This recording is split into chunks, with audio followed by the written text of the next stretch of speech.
"Can I share this table?" She'd asked that question 3 times already. 3 different tables, 3 brutal rejections. The woman in the wheelchair was done, humiliated, ready to leave and never come back. But she didn't know that a 7-year-old girl named Zendaya was watching everything. And Zendaya Miles wasn't the type to let mean people win. What happened next would change her father's life, heal a stranger's broken heart, and prove that sometimes the bravest thing you can do is refuse to stay silent.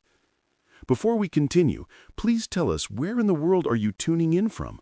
We love seeing how far our stories travel. The smell of coffee and bacon grease hung thick in Rosie's cafe. Every booth was packed with Saturday crowds, families laughing over pancakes, couples lost in quiet conversation, the comfortable chaos of people who belonged somewhere. Jordan Miles sat across from his daughter at their usual table by the window, the autumn sunlight cutting sharp angles across the worn formica. He handed Zendaya the laminated menu, even though they both knew what would happen next. "Chocolate chip pancakes?" she asked, her wild blonde curls catching the light. "You always get chocolate chip pancakes, Z." "That's 'cause they're the best." Her grin was pure sunshine, and for just a heartbeat, Jordan felt something other than the hollow ache that had lived in his chest for 3 years. Then it passed, like it always did, and he was back to the careful performance of being okay. The bell above the door chimed. Jordan glanced up out of habit.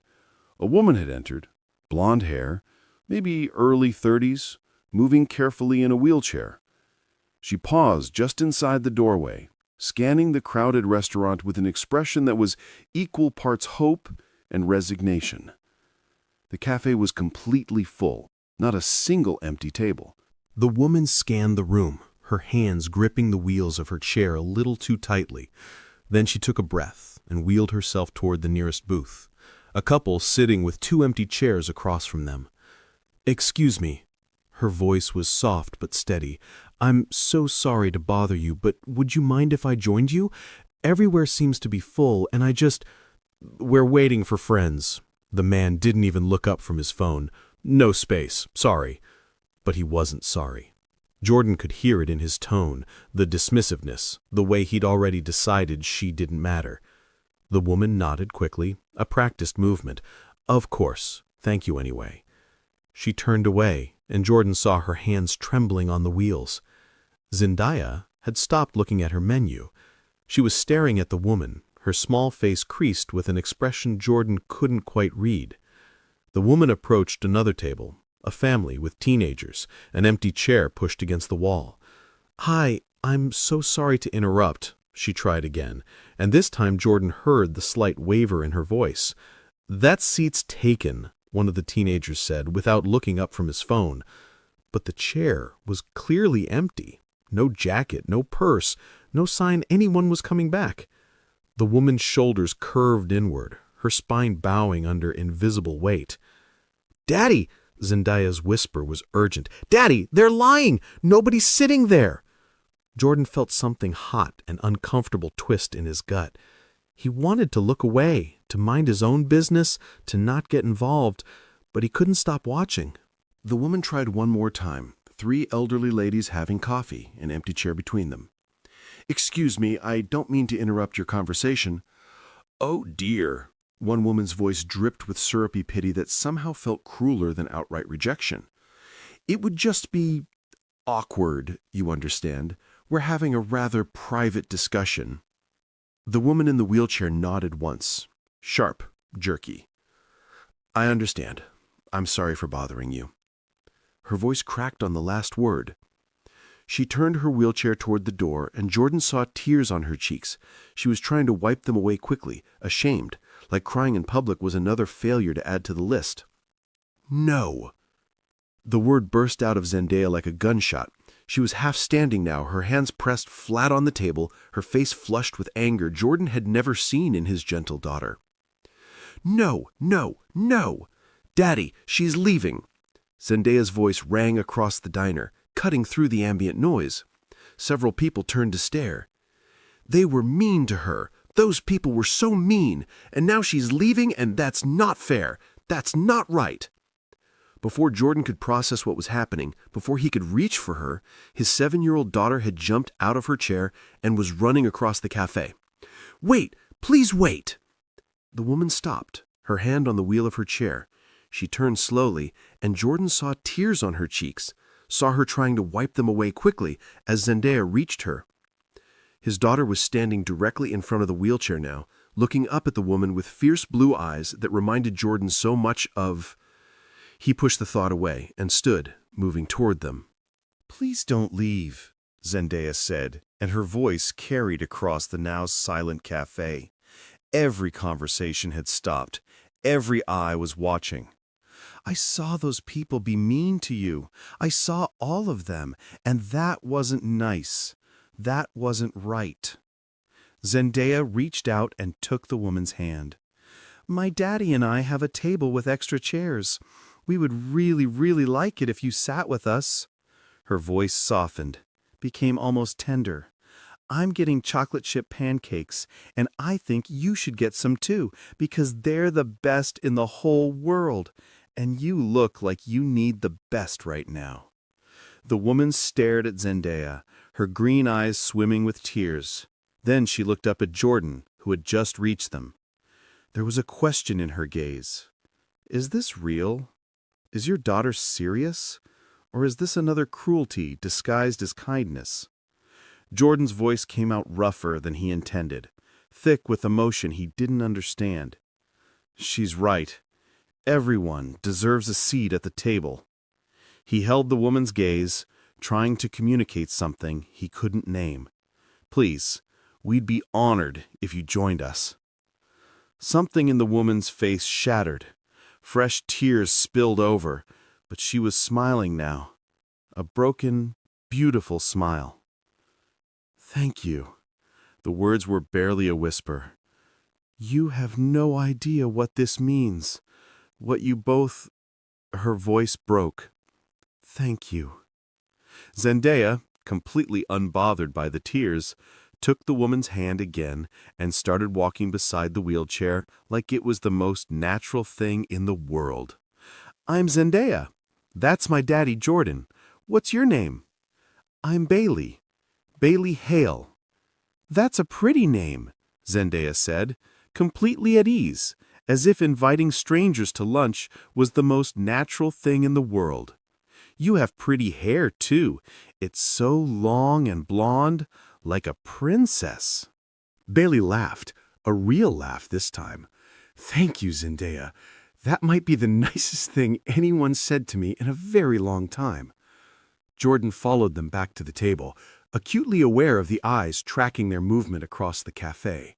Some people were looking away now, shamefaced. Good, Jordan thought. He pulled away a chair to make room for Bailey's wheelchair at their table, and she positioned herself carefully, her movements practiced but still tentative, like she was waiting for someone to change their mind and ask her to leave. "There," Zendaya announced, climbing back into her own seat with satisfaction. "Now we're all together." Bailey wiped her eyes with the back of her hand, trying to compose herself. "I'm sorry, I'm not usually... I didn't mean to fall apart like that." "You don't have to apologize. Not to us, not for that." "Those people were mean," Zendaya said, her young voice carrying the weight of absolute moral certainty. "Grandma Cecilia says kindness doesn't cost anything, but meanness costs everything. She says mean people shrink their own hearts." Bailey stared at this fierce little girl, and something in her chest that had been locked tight for 2 years began to crack open. "Your grandma sounds very wise," Bailey managed. "She is. She lives with us now because..." She paused, processing something. Then she said it simply, like it was just a fact of life. "Because my mommy died 3 years ago. She's in heaven now. Daddy says she watches us from the stars." The words landed like stones in still water. Bailey's hand flew to her mouth. She looked at Jordan, really looked at him, and suddenly everything made sense. The shadows carved beneath his eyes. The way he held himself like someone carrying weight no one else could see. The practiced smile that didn't quite connect to the grief living just beneath his skin. She knew that look. She wore it herself. "I'm so sorry," Bailey breathed, and the words felt desperately inadequate. Jordan shook his head slightly. "It's been 3 years. We're—" The lie stuck in his throat. He couldn't say they were okay, not to someone who clearly understood what broken looked like. "We're managing." "Are you okay?" Zendaya asked Bailey suddenly, with that unnerving directness that only children possess. "Because you were crying really hard, and those people were really, really mean to you." Bailey looked at this 7-year-old who just saved her from complete humiliation, who'd run across a crowded diner to stop a stranger from leaving, who was asking if she was okay after just revealing her own mother was dead. "I wasn't having a very good day," Bailey admitted, her voice soft. "But you just made it so much better, Zendaya. You and your dad. You made it so much better." "Good," Zendaya nodded, satisfied with this answer. "Now let's order pancakes, and you can tell us about you. Do you like art?" "I love art. I'm really good at drawing horses." "Well, Daddy says they look more like big dogs, but I think they're horses." The absurdity of it, the pure, uncomplicated kindness of this child made Bailey laugh. A real laugh, the first one she'd had in weeks. "I do like art. I used to—" She stopped herself. "I like art very much." Jordan noticed the hesitation, the way Bailey had started to say something and pulled back. He recognized it because he did it himself constantly. "I used to be happy. I used to know who I was. I used to have a wife." All the things that lived in the past tense now. The waitress came and took their orders. Zendaya got her chocolate chip pancakes. Jordan ordered coffee and a sandwich he probably wouldn't finish. Bailey hesitated over the menu before Zendaya leaned across the table conspiratorially. "Get the pancakes, Bailey. Trust me." Bailey smiled. "Chocolate chip pancakes it is." When the waitress left, an easy silence settled over the table. Not uncomfortable, just 3 people catching their breath.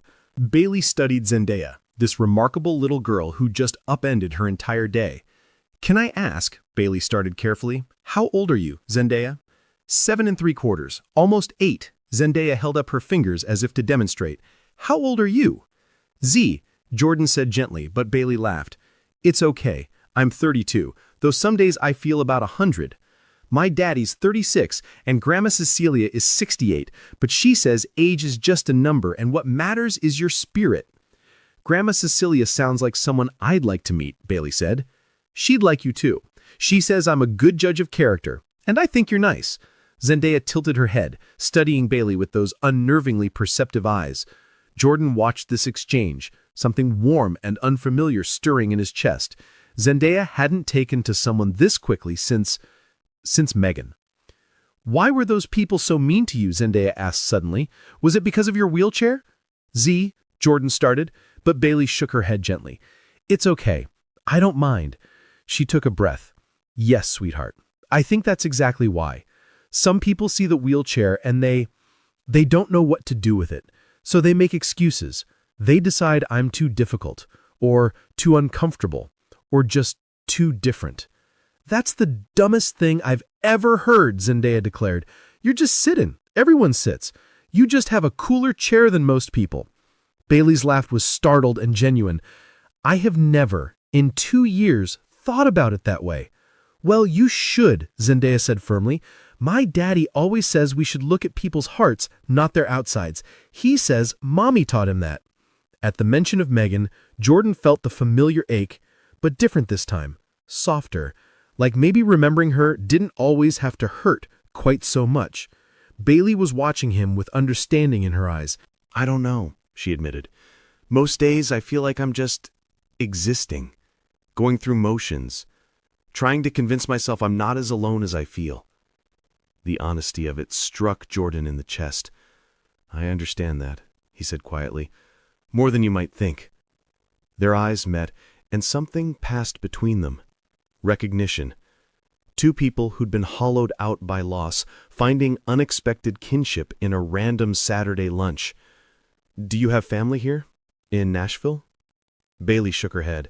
No, my parents passed away when I was in college. Car accident. I have a sister in Seattle, but we're not... She paused. We're not close. Haven't been for years. I'm sorry. It's okay. You learn to adapt, to be alone. Bailey's voice was matter-of-fact, but Jordan heard the loneliness underneath. What about you? Is it just you and Zendaya and Grandma Cecilia? That's it. My mom moved in about 6 months after Megan died. Said I needed help whether I wanted to admit it or not. Jordan smiled slightly. She was right.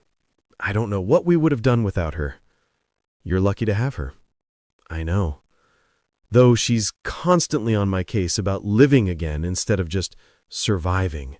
Like there's a switch I can flip to make everything okay. My therapist says the same thing, Bailey said softly. Like it's just a choice. Just decide to be happy. Just move forward. And it's not that simple. No, Bailey agreed. It really isn't. They fell silent again. But it wasn't awkward. It was the silence of two people who understood that some things couldn't be fixed with words. Did you used to do something? Like a job? Bailey smiled at her. I was an artist. A painter. Really? Zendaya's eyes went wide. That's so cool. What did you paint? All kinds of things. Abstract pieces mostly. Colors and shapes and feelings. Bailey's voice softened. I had my first exhibition scheduled when... She gestured vaguely at her wheelchair. When everything changed. What happened? Zendaya asked with innocent directness. Jordan started to intervene. Z, that's personal. But Bailey shook her head. It's okay. She took a breath. There was a car accident 2 years ago. A drunk driver. He crossed the center line and... She paused, and Jordan saw her hands tighten around her fork. I survived. But not without consequences. The words were carefully chosen. Clinical, like she'd practiced this story in a mirror until it stopped hurting quite so much to tell it. I'm really sorry that happened to you, Zendaya said with devastating sincerity. That wasn't fair. No, it wasn't, Bailey agreed, quietly. Do you still paint? Jordan asked. Bailey's expression shifted, something painful flickering across her face before she locked it down. No, I haven't touched a brush in 2 years. Why not? Because the person who painted those canvases doesn't exist anymore. Bailey's voice was flat, final. That version of me died in the accident too, and I don't know how to be the person who's left. The rawness of it silenced the table. Jordan wanted to say something, wanted to tell her he understood, that he'd felt the exact same way after Megan died, that some days he still didn't recognize the man in the mirror. But before he could find the words, Zendaya spoke. I think you're wrong, she said simply. I think you're still you. You're just hurt. But hurt people can get better. That's what Daddy tells me when I have bad dreams about Mommy. He says we're hurt, but we're not broken. There's a difference. Bailey stared at this 7-year-old child, tears sliding down her cheeks. That's a very wise thing to say, Zendaya. I have a wise family, Zendaya said matter-of-factly. Then she brightened. Hey, you should come back next Saturday. We always come here. It's our tradition. Right, Daddy? Bailey looked at Jordan, uncertainty and hope warring in her expression. She's right, Jordan said, and he was surprised by how much he meant it. Every Saturday. Same time. If you'd like to join us, we'd really like that. I wouldn't want to intrude on your father-daughter time. You're not intruding, Jordan said firmly. You're welcome here, Bailey. I mean that. Bailey was quiet for a long moment, studying them both. This kind man and his remarkable daughter, who'd stopped her from leaving when everyone else had turned her away. Okay, she finally said. a real smile breaking across her face. "Yes, I'd love that." Zendaya clapped her hands together. "Perfect! It's a deal!" They finished their meal with easier conversation. Bailey told them about her apartment in East Nashville, about the stray cat that had adopted her balcony, about her physical therapy sessions that were slow but progressing. Jordan talked about his work as a structural engineer, about the bridge project he was designing downtown. Zendaya showed Bailey the smooth stones she'd collected in her pockets.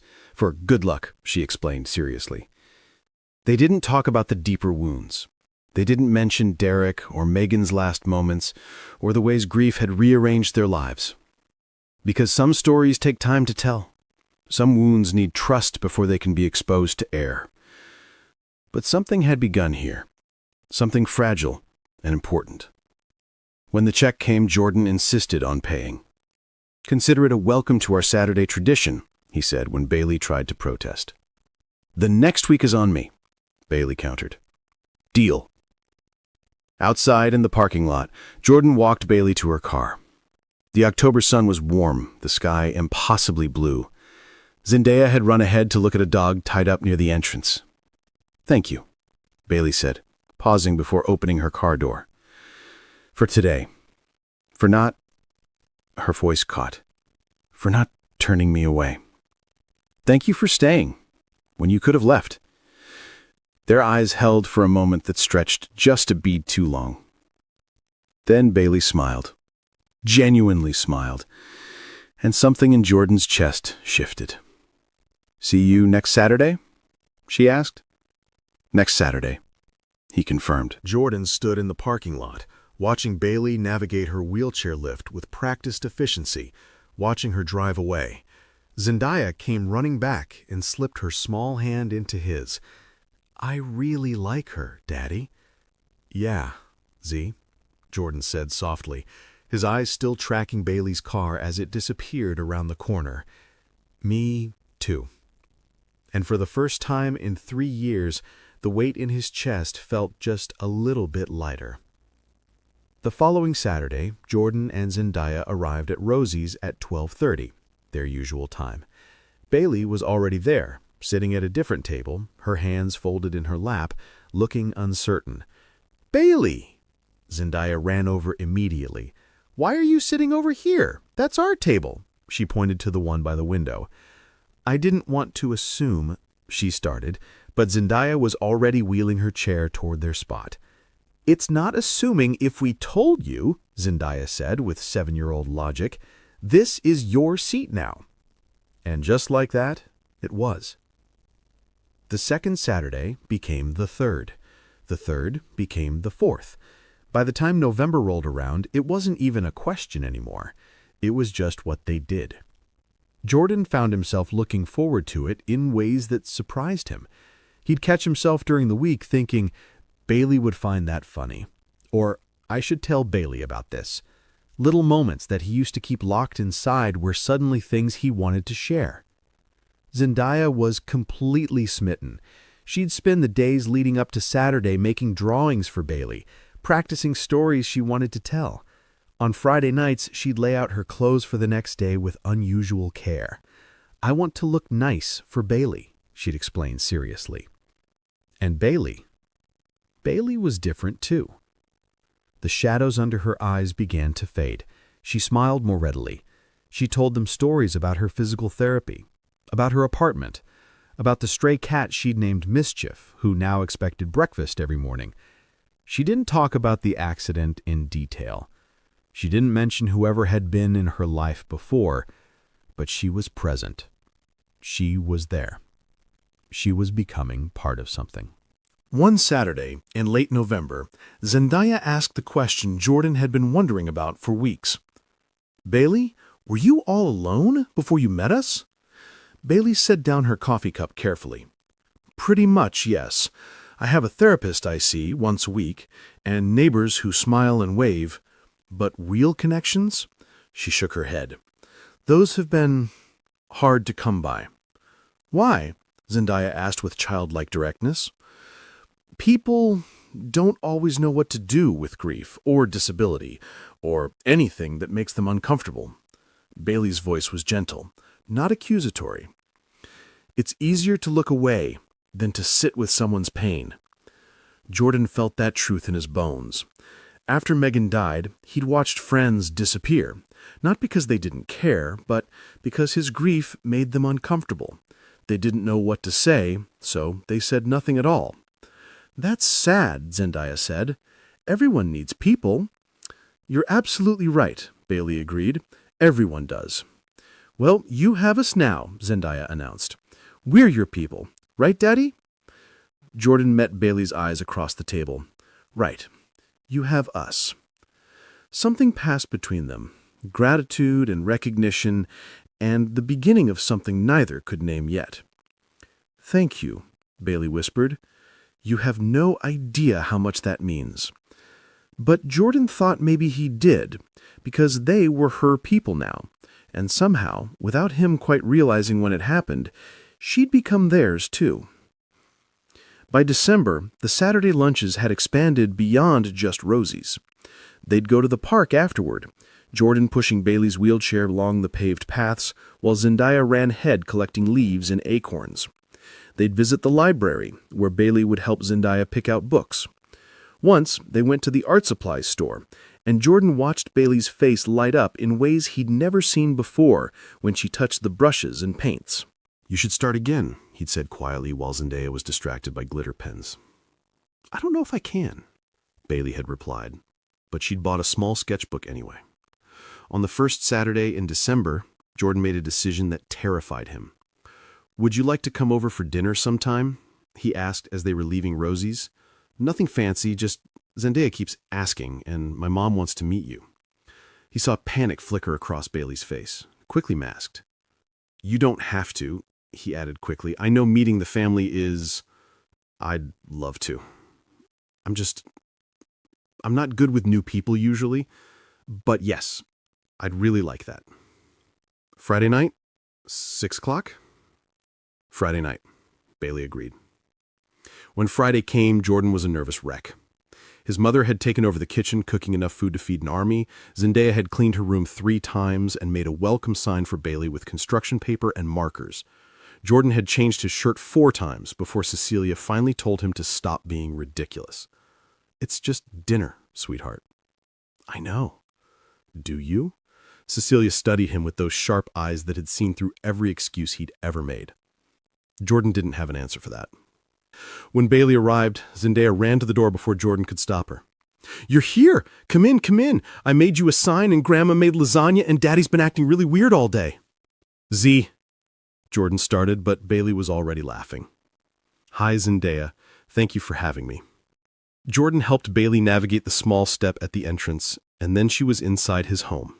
This space that had been frozen in grief for 3 years, now somehow warmer with her presence. Cecilia appeared from the kitchen, wiping her hands on her apron. "You must be Bailey. I'm Cecilia. It's wonderful to finally meet you. Zendaya talks about you constantly." "It's lovely to meet you too," Bailey said, and Jordan could hear the nervousness in her voice. Dinner was chaotic and perfect in equal measure. Zendaya insisted on sitting next to Bailey and spent the entire meal showing her drawings, telling her stories, asking approximately 600 questions. Cecilia was warm and welcoming without being overwhelming, and Jordan couldn't stop watching Bailey fit into his home like she'd always belonged there. She laughed at Cecilia's stories about Jordan as a boy, she admired Zendaya's rock collection with genuine interest, she asked thoughtful questions and gave honest answers, and somehow made the whole house feel lighter. After dinner, Zendaya dragged Bailey off to see her room, leaving Jordan and his mother alone in the kitchen. "She's lovely," Cecilia said quietly, loading the dishwasher. "She is. And you care about her." It wasn't a question. Jordan dried a plate, not meeting his mother's eyes. "She's a friend, Mom." "Jordan, Michael, Miles." Cecilia's voice was gentle but firm. "I raised you, I know your tells, and I've seen the way you look at her." "It's too soon." "Says who?" Says everyone. Says society. Says the voice in my head that sounds like guilt every time I feel something that isn't grief." Cecilia set down the dish she was holding and took her son's hands. Megan loved you with her whole heart, and she would be devastated to see you turning into a ghost because you think loving again means betraying her memory. She squeezed his hands. You're allowed to be happy, sweetheart. You're allowed to feel alive again. And that woman in there, she's clearly special. Don't let fear rob you of something beautiful. Before Jordan could respond, Bailey and Zendaya came back, Zendaya chattering excitedly about the book Bailey had promised to lend her. But his mother's words stayed with him long after Bailey went home. They stayed with him when he lay in bed that night, staring at the ceiling. They stayed with him when he passed the photo of Megan on his dresser and didn't feel quite as crushed by guilt as he usually did. Because maybe, just maybe, it was possibly to honor what he'd lost while still reaching for what he'd found. January brought snow and a strange tension Jordan couldn't name. The Saturday lunches continued. Bailey started coming over for dinner once a week. She and Cecilia had become fast friends, often talking for hours while Jordan and Zendaya played games or watched movies. But there was something building between Jordan and Bailey, something unspoken that made the air feel charged whenever they were alone together. One Saturday in late January, after lunch, they went to the park. The snow had stopped, leaving everything pristine and white. Zendaya ran ahead to the playground while Jordan pushed Bailey's wheelchair along the cleared path. "Can I tell you something?" Bailey asked suddenly. "Anything." "I'm scared." Her voice was soft. "Of this. Of how much I've come to depend on your family. On you." Jordan stopped walking. "Why does that scare you?" "Because everyone leaves." Bailey's words came out rushed, like she needed to say them before she lost her nerve. "My parents died. My sister stopped talking to me. And Derek—" She stopped, and Jordan realized this was the first time she had said that name out loud to him. "Who's Derek?" he asked gently. Bailey took a shaky breath. "He was my fiancé. We were together for 5 years. We were supposed to get married 6 months after the accident." Jordan felt something cold settle in his stomach. What happened? "He stayed for 3 months. Through the surgeries and the initial recovery. He'd visit the hospital, hold my hand, say all the right things." Bailey's voice was hollow.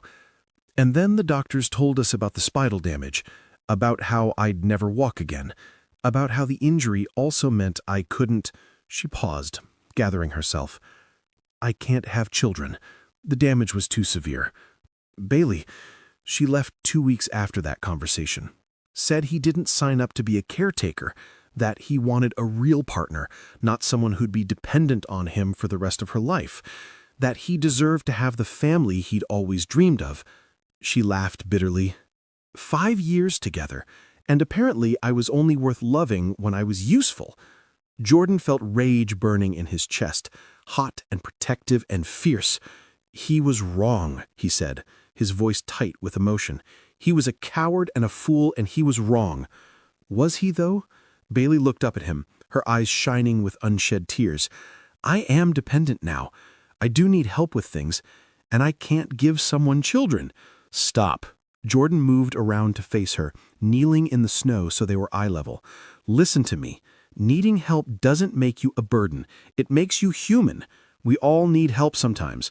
And as for children," he thought about Zendaya, about how perfectly complete his life felt with just her. "Biology isn't the only way to build a family. There are so many ways to love, Bailey, so many ways to be whole." "You're just saying that to be kind. I'm saying it because it's true." Jordan took her hands. "Derek couldn't see your worth, but that's his failure, not yours. You are remarkable, Bailey. Your strength, your talent, your heart. Those things didn't change because of an accident. You're still you, still whole, still worthy of everything good." Bailey was crying now, and Jordan watched her walls crack just slightly. "I'm terrified," she whispered.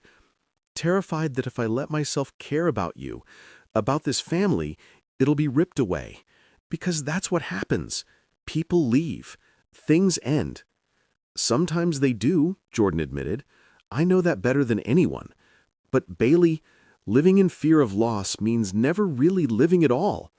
He was talking to herself, but he was also talking to himself, to the part of him that had been frozen for 3 years, too scared to feel anything real because feeling meant risking pain again. I don't know if I'm brave enough, Bailey said. You don't have to be brave all at once. Just don't run away. Stay. Let us be here for you. Bailey studied his face, this good man who'd shown her nothing but kindness, who looked at her like she mattered, who made her want to believe in second chances. Okay, she finally whispered. I'll try. Jordan squeezed her hands, and something passed between them. Something fragile, but real. In the distance, Zendaya called out for them to come watch her on the swings, and the moment passed. But it had happened.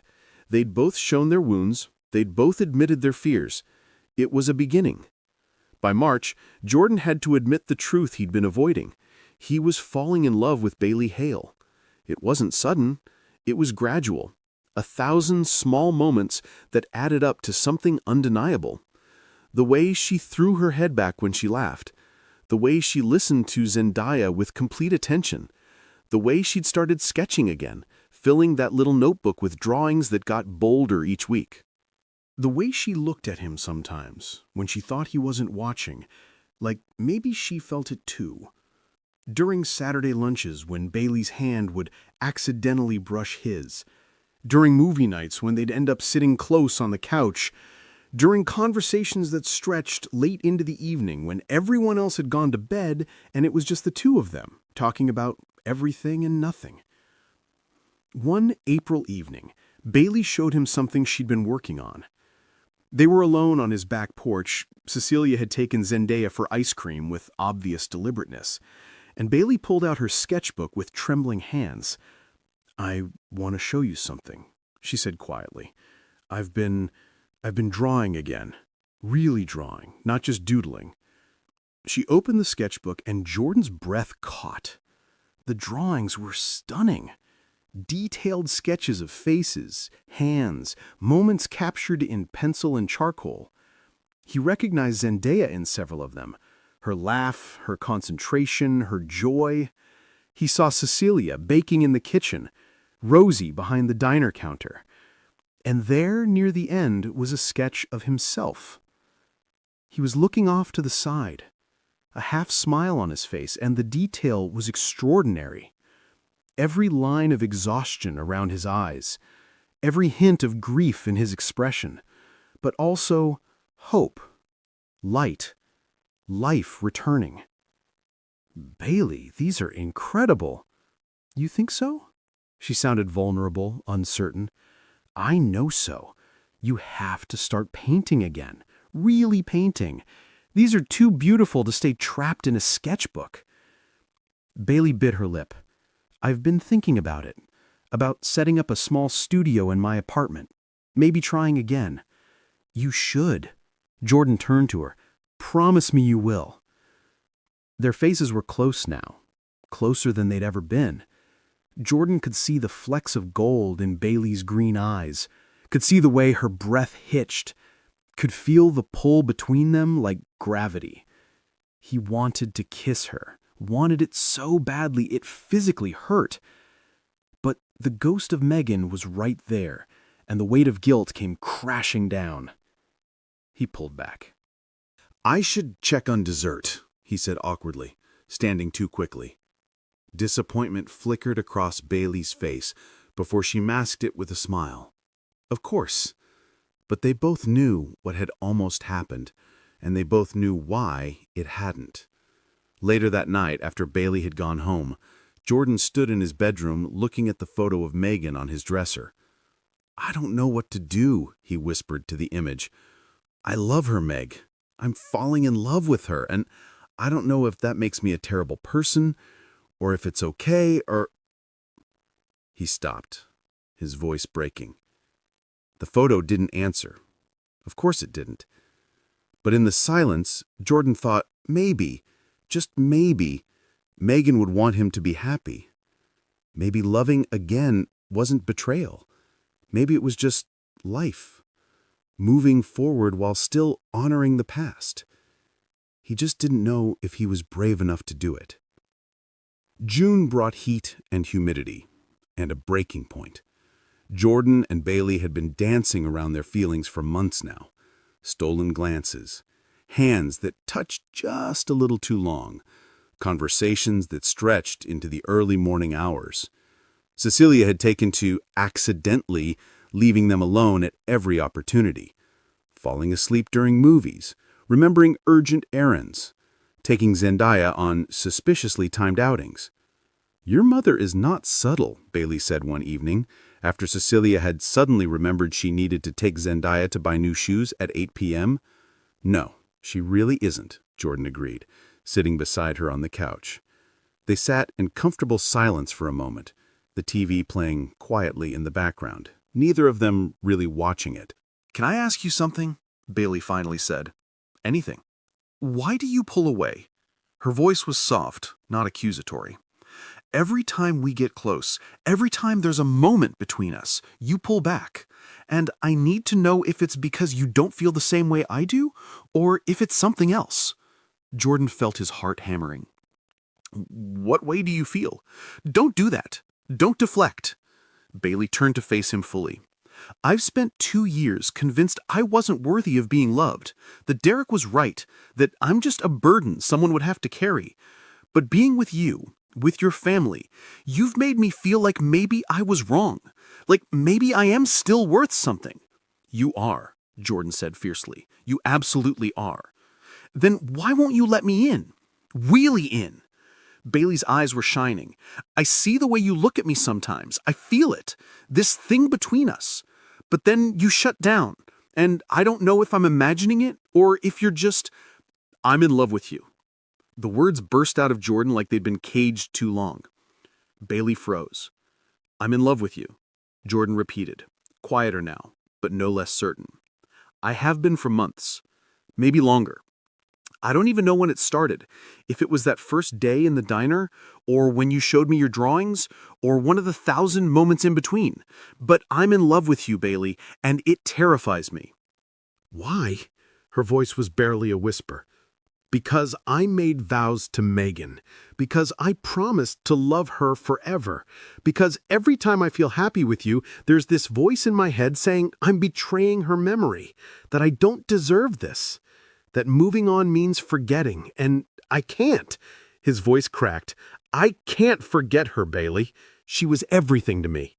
"I would never ask you to forget her," Bailey said, tears streaming down her face now. "Never. She was Zendaya's mother. She was your first love. She deserves to be remembered." "But Jordan," she reached for his hands, "love isn't a zero-sum game. Loving me doesn't diminish what you had with her." "I know that in my head. But my heart, your heart is big enough for both, for the love you had and the love you could have, for past and future. You don't have to choose." Jordan stared at her, this extraordinary woman who'd stumbled into his life and somehow made him want to feel again. "I'm scared," he admitted. "Scared of losing someone again. Scared of failing. Scared of—" Bailey pulled him close, wrapping his arms around him. "I'm scared too," she whispered against his shoulder. "I'm terrified. But I'm more scared of not trying, of letting fear keep me from something real." They held each other like that for a long moment, both of them shaking slightly, both of them on the edge of something huge and terrifying and beautiful. When they finally pulled apart, Jordan cupped Bailey's face in his hands. "I love you," he said again, and this time it felt like freedom instead of confession. "I love the way you listen to my daughter like she's the most important person in the world. I love your strength and your art and the way you laugh. I love that you're honest about your pain instead of hiding it. I love you, Bailey Hale." Bailey was sobbing now, but she was smiling too. "I love you too," she managed. "I've been so afraid to say it, so afraid I wasn't enough because of the wheelchair, because I can't have children, because Derek made me believe I was broken." "You're not broken," Jordan said fiercely. You're remarkable, and you're more than enough. Zendaya is enough for me. This, you and me, and the life we could build, that would be everything." And then he kissed her. It was gentle and desperate, and tasted like tears and hope. It was 3 years of grief meeting 2 years of pain, and somehow creating something beautiful from the wreckage. When they broke apart, they were both crying and laughing at the same time. "So what now?" Bailey asked. "Now we try," Jordan said simply. "We take it slow. We figure it out together. We let ourselves be scared, but do it anyway." "Okay," Bailey whispered. "Okay." They kissed again, softer this time, and Jordan felt something in his chest that had been locked tight for 3 years finally open. He was in love.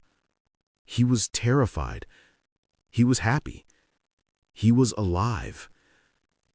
The months that followed were the happiest Jordan could remember since before Megan died. He and Bailey took things carefully, building their relationship on the foundation of friendship they'd already created. They went on actual dates, dinners and movies and long drives through the Tennessee countryside. They talked about everything: their fears, their dreams, their scars. Bailey started painting again. Jordan had helped her convert a corner of her apartment into a small studio, and she'd thrown herself into it with an intensity that was beautiful to watch. The canvases were different now, darker in places, but somehow more hopeful. Abstract pieces that showed the journey from pain to healing. "You should do an exhibition," Jordan told her one evening, studying a piece she'd just finished. It was stunning. Deep blues giving way to gold and amber, like dawn breaking through storm clouds. "That dream died a long time ago," Bailey said, but there was less conviction in her voice than before. "Dreams don't die. They just wait for us to be brave enough to try again." Jordan turned to her. "You're ready, Bailey. Your work is incredible. People need to see it." Bailey bit her lip, considering. "Would you come to the opening?" "I'd be honored." "Then maybe I'll contact some galleries, see if anyone's interested." Zendaya was thriving. She'd started calling Bailey her almost mom and made elaborate plans for their future together. "When you and Daddy get married, can I help plan the wedding? And can we get a dog? Bailey likes dogs, right?" Jordan and Bailey would exchange glances over her head, both amused and touched by her certainty. Cecilia was delighted. She'd taken to inviting Bailey over constantly, teaching her family recipes, sharing stories about Jordan's childhood, treating her like the daughter she'd never had. "You're good for him," Cecilia told Bailey one evening while they were cooking together. "I haven't seen my son this alive in years." "He's good for me too," Bailey admitted. "I'd forgotten what it felt like to be truly happy, to feel like I belonged somewhere." "You do belong here," Cecilia said firmly. "You're family now, Bailey. Whether there's a ring on your finger or not, you're family." By November, almost exactly 2 years since that first Saturday at Rosie's, Jordan knew what he wanted to do. He drove to the jewelry store on his lunch break, his palms sweating, his heart racing. He looked at dozens of rings before finding the right one. Simple but beautiful, elegant without being ostentatious. A ring worthy of the extraordinary woman he was going to give it to. He told his mother and Zendaya that evening, "I want to propose to Bailey on Christmas Eve at Rosie's." Zendaya screamed so loud the neighbors probably heard. She jumped up and down, already planning every detail. "Can I help? Please, please, please. I want to make decorations and invite everyone and—" "Yes, you can help, okay? But it needs to be a surprise, okay? You can't tell Bailey." "I won't tell, I promise." Zendaya was practically vibrating with excitement. Cecilia just smiled and hugged her son tight. "She'll say yes. And Megan would be so happy for you both." Jordan let himself believe it was true.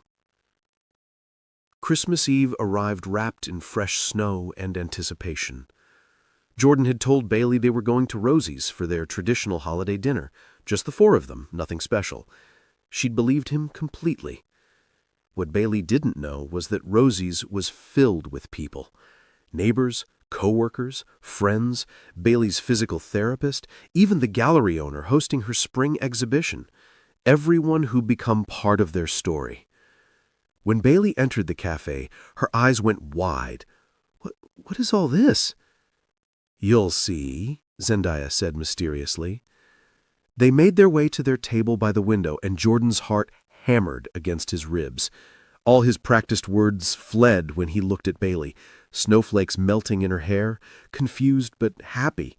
He stood, and the cafe fell silent. Bailey Hale, 2 years ago you walked into this diner looking for a place to sit. My daughter wouldn't let you leave. You came into our lives when we were broken, when I was just surviving, when we both needed proof that people could heal. He pulled out the small velvet box. Bailey's hands flew to her mouth. You made me believe I could live again. Love again. He opened the box, the ring catching the Christmas lights. You've brought color back into a world that had gone gray. Jordan knelt beside her wheelchair. Will you marry me, Bailey?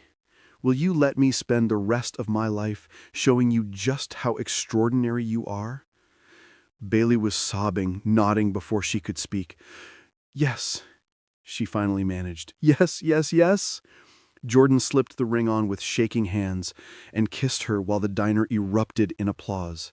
Zendaya was jumping up and down screaming, "She said yes! I knew she would!" And at their table by the window, their table where it had all begun, Jordan and Bailey held each other, two broken pieces that had somehow become whole. I love you, Jordan whispered against her hair. I love you too, Bailey whispered back. Thank you for asking me to share your table. Jordan laughed through his tears. Best decision I ever made. The wedding was perfect, small and intimate. Held at Rosie's on a sunny April afternoon, exactly 4 months after Jordan's Christmas Eve proposal. Bailey wore a simple white dress, a crown of wildflowers in her hair. Zendaya was her maid of honor, taking the role with utmost seriousness. And when Jordan kissed his bride, every person in that room believed in second chances. Bailey moved into the house officially the week after. Her studio equipment filled the spare room. Her wheelchair became as permanent a fixture as the furniture. Her laughter filled rooms that had been silent for too long.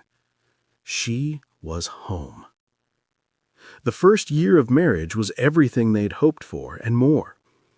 They built routines, Saturday lunches at Rosie's that now included Cecilia, Sunday morning pancakes where everyone took turns being chef, movie nights where they'd fall asleep tangled together on the couch.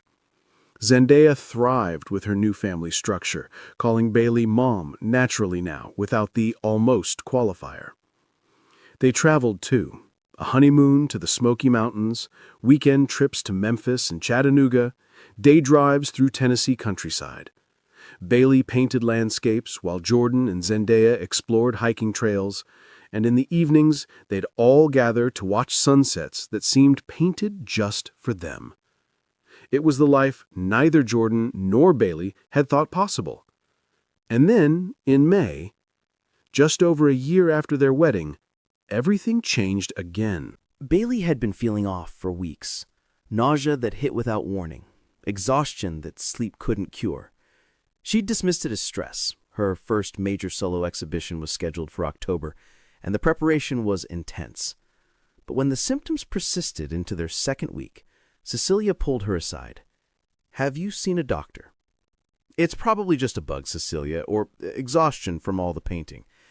Humor an old woman, Cecilia said in that tone that meant the discussion was over. Go to the doctor. Today. So Bailey went, expecting antibiotics or a lecture about work-life balance. She came home 3 hours later in a complete daze. Jordan found her in the kitchen, staring at her hands like they belonged to someone else. Bailey, what happened? What did the doctor say? She looked up at him, her eyes wide with shock and wonder and disbelief. "I'm pregnant!" The world stopped. Jordan sat down hard. "But the doctors, after your accident, said—" "I know what they said." Bailey's voice was shaking. "They said the spinal damage made conception impossible. They were certain. But, Jordan," she laughed, the sound almost hysterical, "they ran the test 3 times. There's no mistake. I'm 6 weeks pregnant." 6 weeks, Jordan repeated, his mind struggling to process. "But that means—" Bailey's eyes filled with tears. "Jordan, this shouldn't be possible. Every doctor told me it couldn't happen, but it did." Jordan crossed the kitchen in 2 strides, dropping to his knees in front of her. "We're having a baby."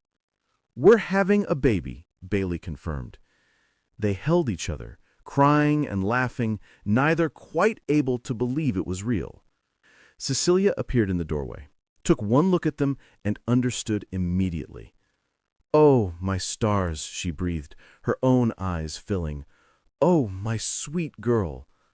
"I'm going to be a grandmother again," she whispered. "You already are one, Mom," Jordan said, pulling her into their embrace. "You've always been one." They told Zendaya that evening after dinner.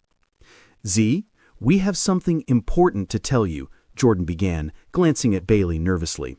Zendaya's eyes went wide. "Are we getting a dog?" Despite the emotion, both adults laughed. "Not exactly," Bailey said softly. "Remember how we talked about how babies grow in their mommies' tummies?" Zendaya nodded slowly, her expression shifting to wonder. "Are you—" "I'm going to have a baby," Bailey confirmed. "You're going to be a big sister." The scream that erupted from Zendaya could probably be heard in the next county. She launched herself at Bailey, hugging her carefully but with explosive joy. "I'm getting a baby sister, or brother, but I hope it's a sister." She was talking so fast the words tumbled over each other. "Can I help pick names? Can I help decorate the nursery? Can I teach the baby how to draw and read and—" "Yes, to all of it," Jordan laughed, ruffling her hair. "But, Z, we need you to understand something. This pregnancy is special. The doctors didn't think Bailey could have babies, so it's a miracle. And that means we need to be extra careful and patient, okay?" Zendaya's face grew serious. "I'll be so careful. I promise. I'll help with everything." She turned to Bailey, placing both hands gently on her still flat stomach. "Hi, baby. I'm Zendaya. I'm going to be your big sister, and I'm going to love you so much." Bailey burst into fresh tears, pulling Zendaya close. The pregnancy was monitored closely. Bailey was classified as high risk given her spinal injury and the medical impossibility of her conception. She had appointments every 2 weeks, then every week as she progressed. But miracle after miracle, everything looked perfect. The baby was growing exactly as expected. Bailey's body was handling the pregnancy well, despite her paralysis. Every ultrasound showed a healthy, thriving child. In July, they learned they were having a girl. Jordan held Bailey's hand during that ultrasound, both of them staring at the screen in wonder as the technician pointed out tiny fingers and toes, a strong heartbeat, a profile that already looked like it belonged to their family. "A girl," Bailey breathed. "We're having a daughter." Zendaya, who'd been allowed to come to this appointment, was beside herself. "I'm getting a sister. I knew it. I'm going to teach her everything." They started preparing the nursery, the guest room transformed with soft yellows and greens, hand-painted murals Bailey created while Zendaya helped by adding butterflies and flowers. Jordan built a crib, his hands remembering the one he'd built for Zendaya 8 years ago, his heart full in ways he'd forgotten were possible. Bailey's exhibition opened in October, when she was 5 months pregnant, her belly round and obvious now. The gallery was packed. Every canvas sold within the first hour. Critics called her work transcendent, a visual journey of trauma transformed into triumph, proof that art can heal. Bailey moved through the crowd in her wheelchair, radiant despite her exhaustion, one hand always resting on her belly. Jordan stayed close, proud and protective, watching his wife shine. At the end of the evening, they gathered everyone in the center of the gallery. "We have one more piece to unveil," Bailey announced. "Something very personal." Cecilia wheeled out a covered canvas. When she pulled away the cloth, the room collectively gasped. It was a sunrise, gold and pink and soft yellow breaking over dark water, and painted in elegant script across the dawn sky, Emerald Rose Miles, expected February. "We're having a daughter," Jordan said, his arm around Bailey's shoulders. "We're naming her Emerald because emeralds are formed under intense pressure and heat. They're rare and precious and impossibly beautiful." His voice caught. "Just like this miracle we've been given." The room erupted in celebration, tears and hugs and congratulations that lasted well into the night. Emerald Rose Miles came into the world on a snowy February morning, 2 weeks before her due date. The labor was long, nearly 18 hours, but uncomplicated. Jordan never left Bailey's side, holding her hand, whispering encouragement, reminding her how strong she was, how loved. When Emerald finally arrived at 6:47 a.m., 6 pounds, 5 ounces, with a shock of dark hair and her mother's delicate features, the entire room seemed to hold its breath. She was perfect. Cecilia held her first, tears streaming down her face, whispering blessings in Spanish that her own mother had whispered over Jordan decades ago. Then Zendaya, so careful and gentle, her 9-year-old hands cradling her sister like she was made of glass. "Hi, Emerald," Zendaya whispered, her voice full of wonder. "I'm Zendaya. I'm your big sister. I've been waiting so long to meet you." She touched Emerald's tiny hand, and the baby's fingers wrapped around hers instinctively. "I'm going to teach you everything. How to draw and read and be brave. How to make Grandma laugh and help Daddy with his projects. I'm going to love you forever and protect you always. I promise." Emerald made a small sound, not quite a cry, just an acknowledgement of her sister's voice, and Zendaya's entire face lit up. Jordan stood beside Bailey's hospital bed, looking at his wife, exhausted, radiant, holding their daughter with tears streaming down her face. "She's here," Bailey whispered in disbelief. "She's really here. She's real." "She's perfect," Jordan said, his own voice thick with emotion. "You're perfect. This is perfect." He looked around the room, at his mother crying happy tears, at Zendaya gazing at her sister with pure adoration, at Bailey cradling the daughter doctors they'd never have. He thought about that Saturday afternoon nearly 3 years ago, about the woman who'd been rejected 3 times, about his daughter's fierce heart refusing to let cruelty win, about all the broken pieces that had somehow impossibly fit together into something whole. He thought about Megan, and he felt not guilt, not anymore, but gratitude, deep, abiding gratitude for the love they'd shared, for the daughter she'd given him, for teaching him that hearts are big enough to hold both grief and joy. And he knew, somehow he knew with absolute certainty, that she was smiling down at them from somewhere beyond the stars, proud of the father he'd become, happy for the love he'd found, blessing this impossible family they'd created. "Thank you," he whispered to Bailey, kissing her forehead, "for saying yes, for staying, for giving us this miracle." Bailey looked up at him, at Zendaya, at Cecilia, at tiny Emeralds sleeping peacefully in her arms, this family that had found each other in the most unexpected way. "Best decision I ever made," she whispered back. And in that hospital room, surrounded by love and miracles and second chances that shouldn't have been possible, they understood what it truly meant to live again. Not just survive, not just exist, but really, fully, beautifully live. If this story touched your heart the way it touched mine, please don't let it end here. Let it remind you, kindness still matters, compassion still changes lives, and hope is never wasted. Subscribe and be part of our Soul Lift Stories family, where every story lifts the spirit and reminds us that light always finds its way back. And if this moment moved you, share it, because sometimes sharing hope is the kindest thing we can do.